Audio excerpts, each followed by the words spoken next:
Radio Shalom, le journal vous est présenté par Bernard Abouaf.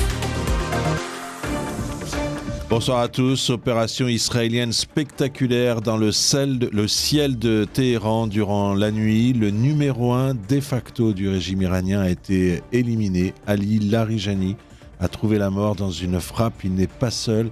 Avec lui se trouvait le commandant de milices Batsij, qui sont le bras armé du régime. Ce commandant a été éliminé avec son adjoint. Le Mossad pense que Ali Larijani, décidément, a peu de chances de s'en être sorti, et pourtant l'Iran dément. Le numéro 2 du djihad islamique palestinien, Al-Adjouri, a également été éliminé, et le chef de la branche militaire, Al-Hindi, lui aussi a trouvé la mort. Donc les deux principaux dirigeants du djihad islamique palestinien, les responsables de la milice Batshidi et surtout le numéro 1 du régime iranien. On n'a toujours pas de nouvelles de celui qui est devenu le nouveau guide suprême iranien, le fils de Ali Khamenei, car on n'a pas d'image de lui. Des textes sont publiés régulièrement par les médias iraniens, mais en fait on n'a aucune vidéo, aucune photo de lui pouvant confirmer ou infirmer qu'il est vivant. Et puis ce sont 300 commandants, agents des Batsiji qui ont été éliminés durant cette attaque, si l'on en croit le site d'opposition Iran International, qui parle donc de 300 morts, avec beaucoup de responsables, mais surtout, il ajoute que les Bassidji sont face à une grave crise du moral. Il y a des désertions massives et des retards dans les paiements des salaires des forces de sécurité. Donc, un signe important d'ébranlement du régime iranien. En éliminant Larijani, Israël donne aux Iraniens une occasion de prendre en main leur destin, affirme Benjamin Netanyahou, qui a affirmé que l'élimination du responsable iranien visant à déstabiliser le régime de Téhéran pouvait donner au peuple iranien l'opportunité de le renverser. Le ministre israélien de la Défense, Israël Katz, affirme « Ce que nous avons accompli face à l'Iran équivaut à des décennies de sécurité ». Le ministre israélien de la Défense a affirmé que les opérations menées contre l'Iran confèrent à Israël un avantage stratégique durable.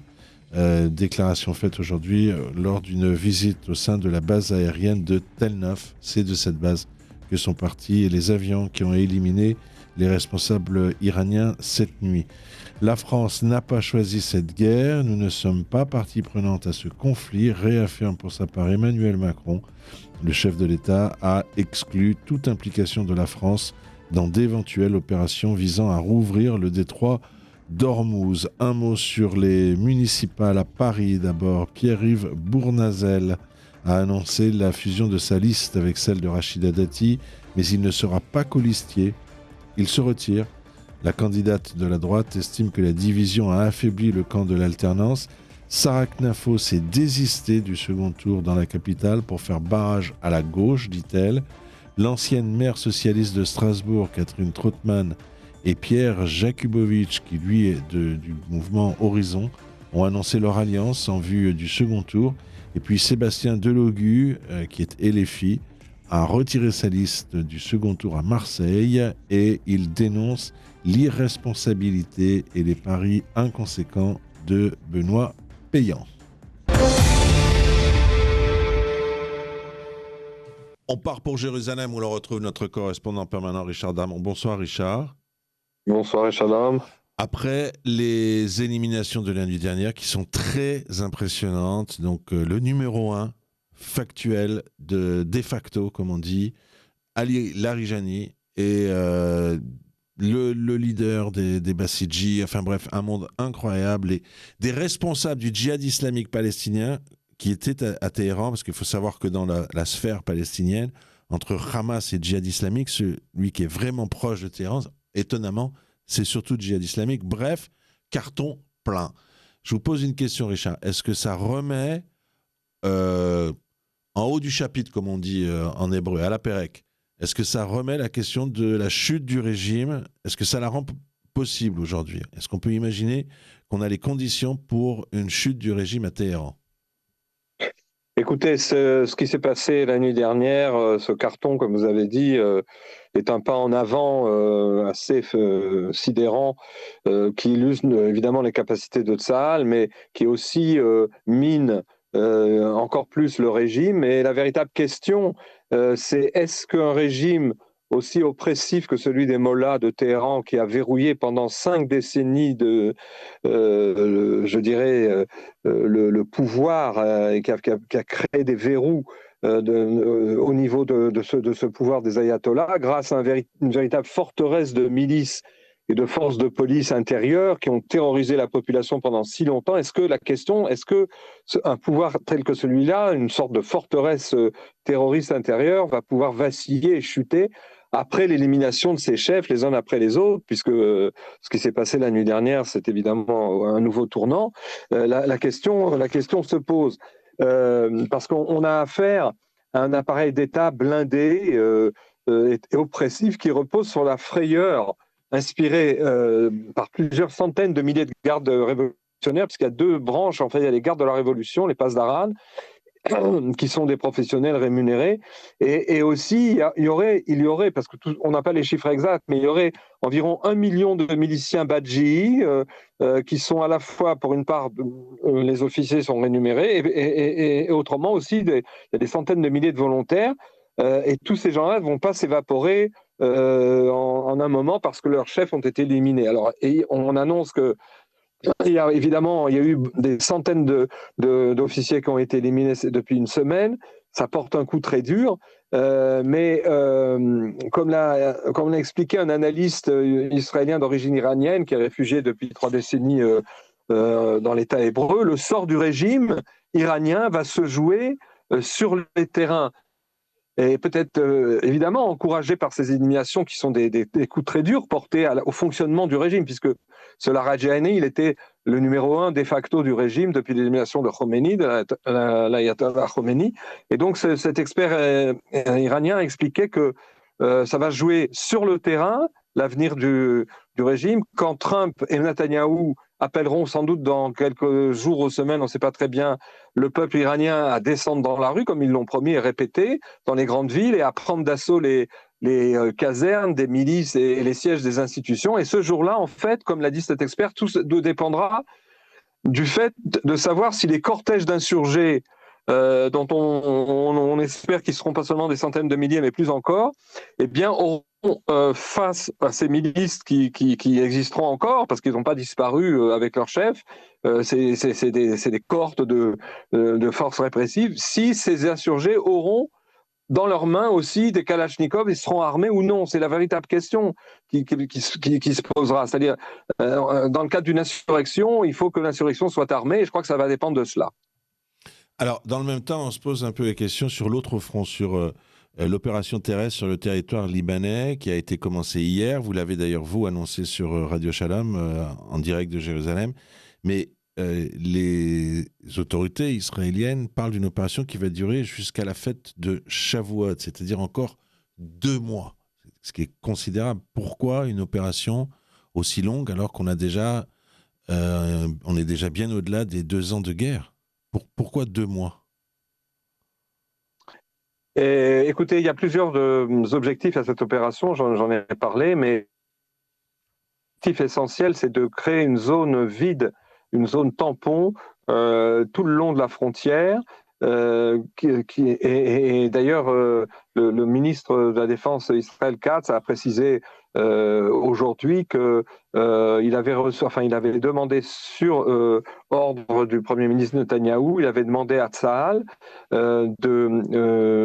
si on peut dire, de nettoyer, de vider toute cette zone frontière de la présence du Hezbollah et de la possibilité que le Hezbollah tire des lance-roquettes, ou enfin avec ses roquettes ou avec ses roquettes anti-chars RPG qui sont très meurtrières. Et l'ordre formel donné par Netanyahou à l'armée, c'est de détruire toutes les infrastructures terroristes des villages frontaliers afin d'empêcher donc les menaces et le retour du Hezbollah dans ces régions, exactement comme cela a été fait, je cite les paroles de Netanyahou, pour le Hamas à Gaza, comme à Rafah, Beth Hanoun et d'autres endroits. C'est-à-dire qu'Israël compte transformer cette zone en une zone je dirais, rasée, ni plus ni moins. Et donc, mais si vous voulez, pourquoi jusqu'à Shavuot ? C'est parce que c'est quand on parle du Hezbollah et quand on parle des villages du sud Liban, c'est une opération qui va pas être une opération rouleau compresseur, tapis de bombe, parce que, je dirais, zone par zone, village par village, il faudra opérer avec le risque donc d'une guerre de guérilla, même si une partie de cette zone a déjà été stérilisée lors des opérations de la fin de 2024. Et donc on a affaire à quelque chose d'assez délicat. En fait, en citant la fête de Shavuot et les 2 mois, puisque c'est dans 2 mois, le gouvernement et l'armée sont donnés un sas de sécurité comment dire, le travail qui a été inachevé en 2024 doit être repris maintenant. Et comme je l'ai annoncé hier, il s'agit de créer 12 ou 13 postes militaires supplémentaires qui va être, si vous voulez, qui va être assez chirurgical aussi, puisqu'on a affaire à des villages qui sont tantôt chiites, tantôt chrétiens. D'ailleurs, on a appris aujourd'hui que Tsahal, quand il s'agit des villages chrétiens, parlemente avec les responsables de ces villages et n'a pas la même attitude et annonce aux maires et aux Mouktarim, aux autorités des villages que si le Hezbollah ne s'y manifeste pas, le village restera intact, sinon il sera rasé comme les autres. Donc vous voyez, c'est une opération à la fois massive mais aussi différenciée sur le terrain. Il faut signaler que cette opération était accompagnée depuis hier et aujourd'hui de tirs de barrage de l'artillerie de Tsahal et de multiples raids de son aviation. Et enfin, un dernier chiffre qui en dit long quand même sur les capacités de résistance, si je puis dire, le mot est mal choisi, mais les capacités destructrices du Hezbollah, c'est que Tsahal a pu détruire lors des opérations de 2024 et ces derniers jours entre 85 et 90% des 150 000 roquettes que possédait 150 000 roquettes du Hamas. Si vous faites un rapide calcul, s'il en reste 10 ou 15%, c'est qu'il en reste encore 15 000, enfin plutôt pas 15 000, mais 1 500 à 2 000 roquettes qu'ils ont en leur possession et qui ne vont pas s'empêcher de les tirer sur Israël. Donc on n'a pas encore fini avec le Hezbollah, même si la guerre en Iran se termine avant. Richard Darmon à Jérusalem, je vous remercie. Bonsoir à vous. À bientôt. Le chef de la diplomatie israélienne a également mis en avant le rôle de ses responsables éliminés dans la répression en Iran. Les Bassidji, sous le commandement de Soleimani, étaient responsables de la répression brutale du peuple iranien, a-t-il souligné. Le ministre israélien de la Défense, Israël Katz, affirme pour sa part « Ce que nous avons accompli face à l'Iran équivaut à des décennies de sécurité ». Israël Katz a affirmé que les opérations menées contre l'Iran confèrent à Israël un avantage stratégique durable.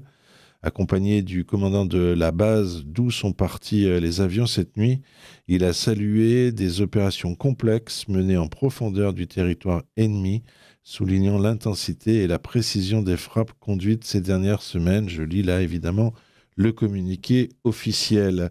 Puis Benyamin Netanyahou a affirmé que l'élimination du responsable iranien Ali Larijani s'inscrivait dans une stratégie visant à déstabiliser le régime de Téhéran afin de donner au peuple iranien l'opportunité de le renverser. Il s'est exprimé dans une vidéo, la première qui a été publiée en anglais, la deuxième en hébreu, mais à destination du peuple iranien. Ce matin, nous avons éliminé Ali Larijani. C'est l'ancien dirigeant des brigades de la révolution islamique. C'est le bras armé du régime. Et puis le responsable des Bassidji, qui étaient vraiment les complices de ce système de répression. Mais là-bas aussi, nous agissons dans les airs. Et nous sommes en train de faire s'effondrer ce régime. Mais ça donne aussi au peuple iranien l'occasion. Je ne dis pas que c'est facile, mais nous allons leur donner l'opportunité de prendre dans leurs mains leur avenir. Je voudrais aussi dire un mot sur le Golfe. J'ai parlé longtemps avec le président Trump. Et notre armée de l'air aide. Nous allons aussi aider dans des attaques et dans des opérations de défense, et y compris dans des attaques directes que nous ferons là-bas. Nous avons tous les moyens pour mener cette guerre. Mais je vous l'ai dit, la chose la plus importante pour nous, c'est de gagner cette guerre. Avec force, avec ténacité, avec détermination. Détermination, détermination, détermination. La détermination du peuple, la détermination de nos officiers. Et si on continue à déterminer, on va gagner. Je vous demande juste de ne pas écouter tout ce que vous entendez sur les réseaux. Nous sommes dans un processus historique. Et après le 7 octobre, nous sommes devenus une puissance énorme, considérable. Nous sommes parmi les plus grandes puissances du monde. Et c'est déjà un objectif qui est déjà atteint et qui est important. C'est un grand acquis. Nous sommes tous attaqués, tout le monde est attaqué ici dans cette région aujourd'hui. Et qui a les moyens de se défendre? Nous. Alors je veux vous dire, et nous allons vous aider, vous aussi, vous les Iraniens.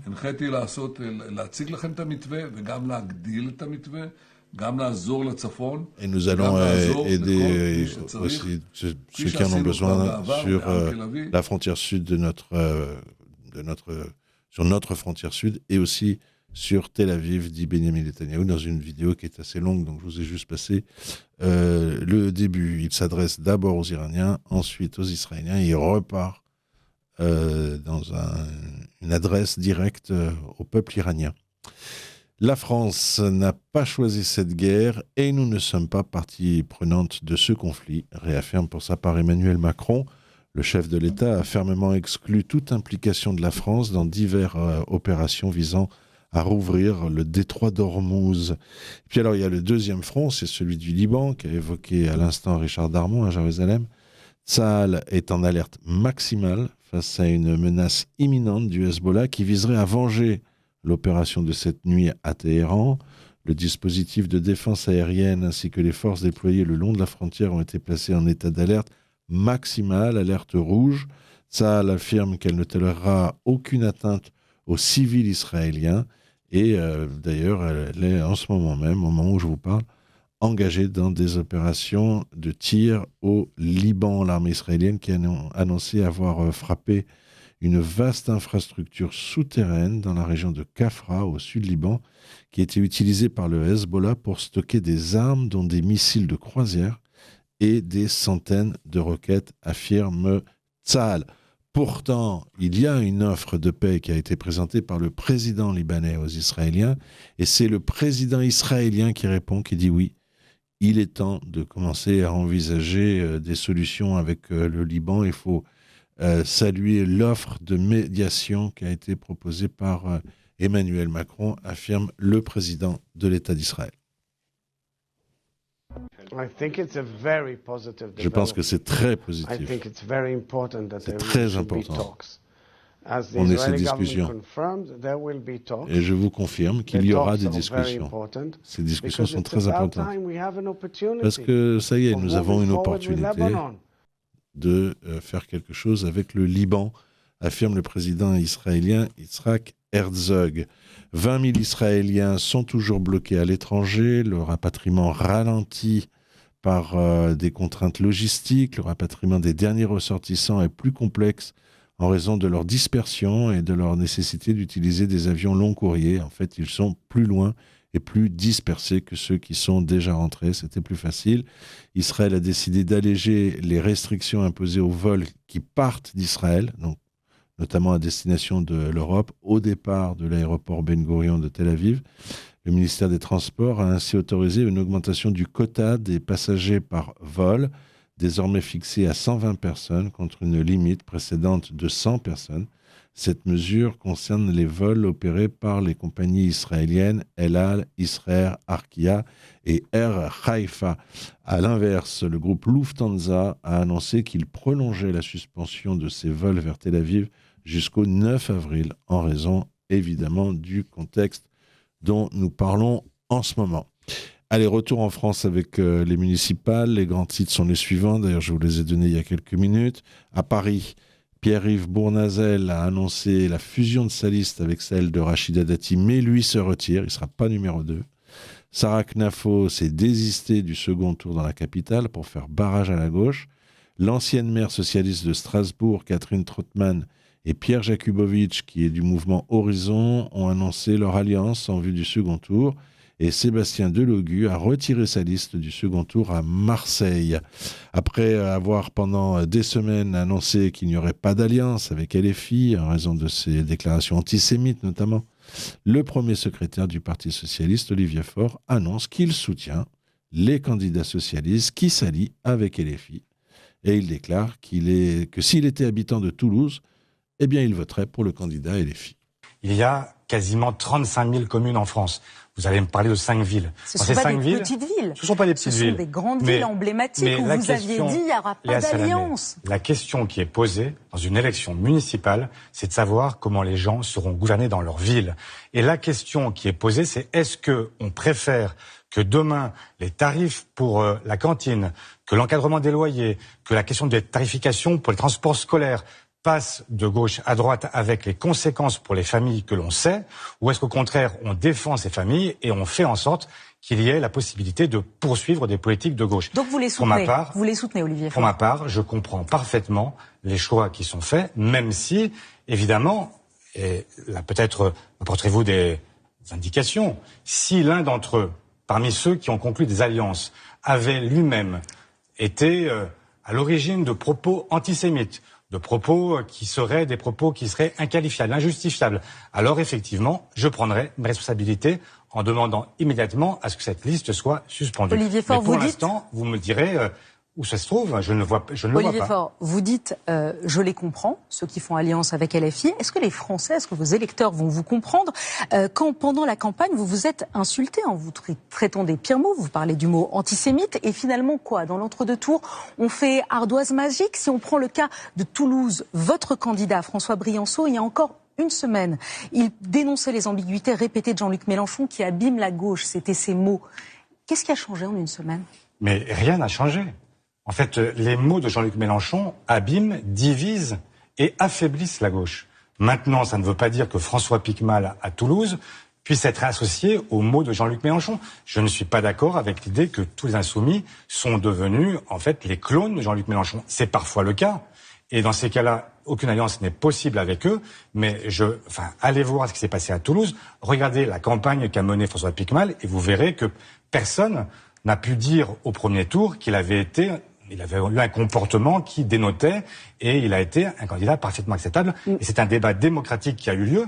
Je n'y suis pour rien. Moi, je plaidais pour François Briançon. Voilà, donc le premier secrétaire du Parti socialiste, Olivier Faure. Puis alors, bon, c'est un peu difficile à entendre. C'est une grosse foire d'empoigne entre Julien Audoul, qui est Rassemblement National, et Danielle Obono, qui, elle, est LFI. Alors pourquoi? On va juste entendre, ça dure 1 minute. Mais pourquoi? Parce que, en fait, le responsable Rassemblement National accuse la liste LFI à Montreuil d'avoir proposé le boycott des enseignes juives. Et en fait, ce qui s'est passé, c'est qu'à Montreuil, sur le programme officiel de LFI, on propose le boycott des enseignes soutenant le régime israélien. Alors, bon, par exemple, je ne sais pas, un magasin Kasher, par exemple, je ne sais pas. Donc, énorme embrouille entre Julien Audoul et Danielle Obono. Monsieur Audoul a eu des propos extrêmement graves. C'est votre programme. À quel moment? Non, excusez-moi. Madame Obono, ne vous emportez pas. Je ne suis pas d'accord. Madame Obono, on va aller sur le fond. On ne va pas vous voulez le désarmement des polices municipales. Je ne suis pas d'accord pour qu'il ait pu à Montreuil, vous voulez boycotter les commerces juifs. S'il vous plaît, pas ensemble, on n'entend pas. Pour qu'il ait pu être dit, Madame Obono, à nouveau, qu'il y ait quoi que ce soit dans notre programme qui appelle à boycotter des commerces. Je ne suis pas d'accord là-dessus. Je ne répondrai pas là-dessus. C'est le programme de votre liste à Montreuil. Je demande, monsieur Orgemin, que cela s'arrête. C'est inacceptable. Et donc, si vous m'invitez ici pour écouter des anathèmes et devoir répondre à cet individu d'extrême droite qui m'insulte, je vais m'en aller tout de suite. Je vais m'en aller tout de suite. Souffrez la contradiction. Voilà, donc je vous ai dit, c'est une foire d'empoigne, c'est sur LCI, mais le sujet est intéressant. Donc dans le programme de LFI à Montreuil. On propose le boycott des enseignes soutenant le régime israélien. Mais ça veut dire quoi ? C'est quoi les enseignes qui soutiennent le régime israélien ? Il n'y a pas des gens qui vendent des actions pour les entreprises israéliennes, peut-être les pharmacies qui ont des produits israéliens. Qu'est-ce que ça signifie exactement ? Alors, donc, vous avez l'opposition qui dit, en fait, vous voulez boycotter les Juifs, quoi. Et Obono dit, on n'a jamais dit ça, et ça donne le résultat que vous venez d'entendre sur LCI.